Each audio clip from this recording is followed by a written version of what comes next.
public speaking sangat berkait rapat dengan private thinking.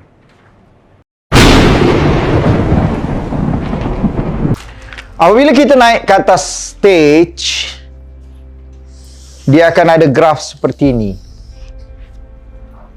Graf ini adalah bagaimana orang berikan fokus ataupun tumpuan lah,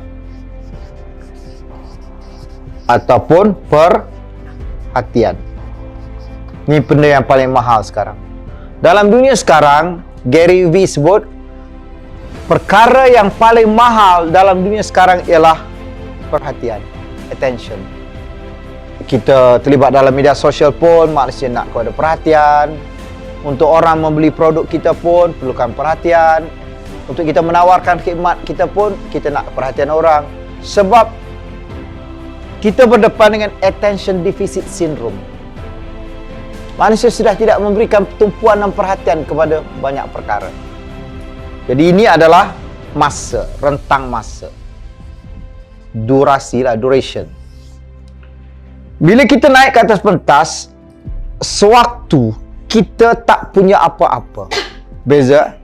Selalunya kenapa? Bila selebriti naik, orang berikan perhatian. Sebab dia sudah popular. Dan dia akan dilihat sebagai satu elemen yang positif apabila berdiri di atas pentas. Ada bagus, ada tak bagus. Kita akan dilihat sebagai elemen yang negatif. Siapa dia ni? Sebab itu nantinya dalam public speaking kita kena belajar ETR, earn the respect. Kita buat video, kita buat apa yang memaparkan supaya kita kena angkat sikit diri kita. Kalau tidak, orang tak kenal kita. So video dalam zaman sekarang, video ETR sangat memainkan peranan. 3 minit punya video yang dibuat oleh profesional yang menceritakan secara siapa kita dalam perkataan yang padat dan melekat kepada orang. Jadi sekarang bila kita naik, apa yang berlaku? Kita akan bermula daripada negatif. Sepanjang kita belajar public speaking, kalau tengok video tu dan sebagainya, kita akan ada 3 bahagian. Ini adalah pembukaan. Dan ini adalah penutup. Suatu public speaking adalah learnable skill. Jangan takut. It's simple. Tapi ialah ketakutan utama. Dia akan berkait dengan penulisan. Manusia, 2 perkara yang manusia nak sangat buat. Pertama, nak menyanyi. Pandai menyanyi. Yang kedua, manusia nak pandai menulis. So, menulis adalah perkara nombor 2 yang manusia nak lakukan. Public speaking adalah ketakutan utama manusia. Okey, pembukaan, kandungan dan penutup. Kita bermula dengan negatif. Kenapa negatif? Sebab orang tak kenal kita. So make sure dalam masa ini orang memerhatikan kita dari hujung rambut sampai hujung kaki. Apa yang mereka perhatikan? Di mana mistake kita? Ini adalah 11 saat yang pertama. Kalau bahasa Indonesianya 11 detik yang pertama. Dia tengok, dia scan atas sampai bawah. Waktu itu jangan, kalau wanita selalu nak pegang tudung apa, waktu itu jangan. Kerana you pegang satu benda, mata dia akan pergi tempat tu. Lagi banyak you buat mistake. So you let it be. Dan mereka berikan kita 120 saat. Ini paling lama lah. Sekarang mungkin lagi singkat. Untuk kita berkata sesuatu yang menjadikan mereka fikir, berbaloikah aku mendengar perkataan-perkataan daripada dia ni.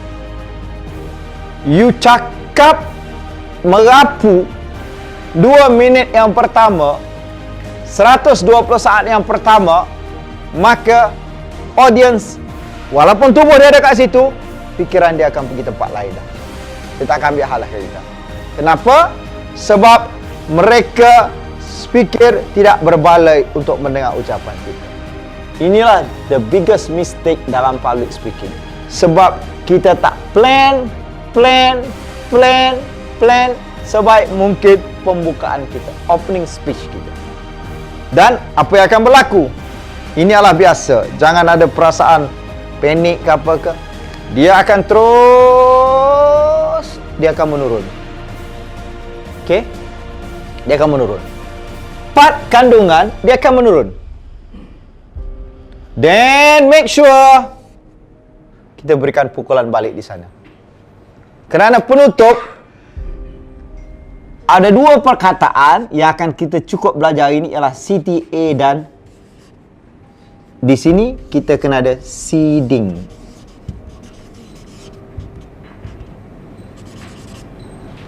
Jangan buang masa bercakap tanpa kita faham dua perkataan, seeding dan call to action.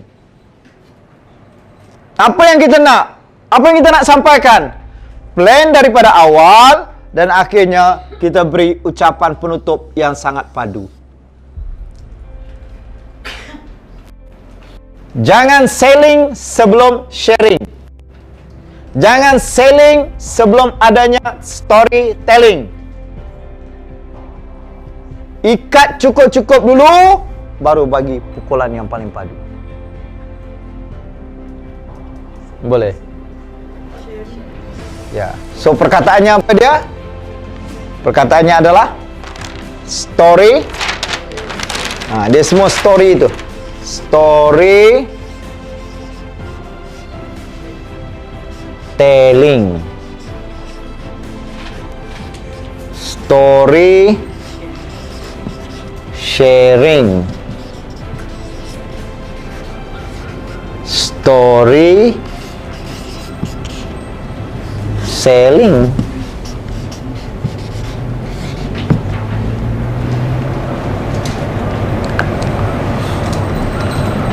Manusia hanya akan tertarik kepada manusia lain. Saya tidak nak ulang apa yang ada dalam video, tapi saya nak beri seimbas. Kita akan faham tiga perkataan ini: ethos, logos, dan pathos. Di saat kita kehilangan ethos, cakap apa pun tak akan menjadi. Ethos adalah diri kita. Bagaimana orang menghormati, menghargai, dan meletakkan kita di tempat yang tinggi. Ethos berkait dengan penampilan, keterampilan. Sebab manusia, hakikat manusia akan menilai luaran dahulu sebelum menilai dalaman. Manusia memang akan menilai luaran, dan kita kena fit kepada budaya itu dahulu. Maksudnya, bila kita hadir untuk bercakap, make sure kita adalah 10% lebih terampil.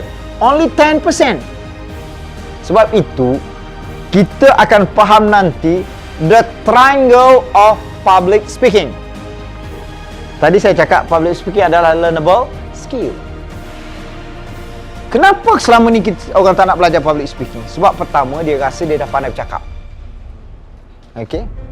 Sedangkan public speaking sangat berkait rapat dengan private thinking. Sebab itu isteri saya sangat faham. Sebelum saya bercakap, saya akan diam saja. Saya tak nak dengar masalah, saya tak nak ini, saya tak nak ini. Saya ke tepi.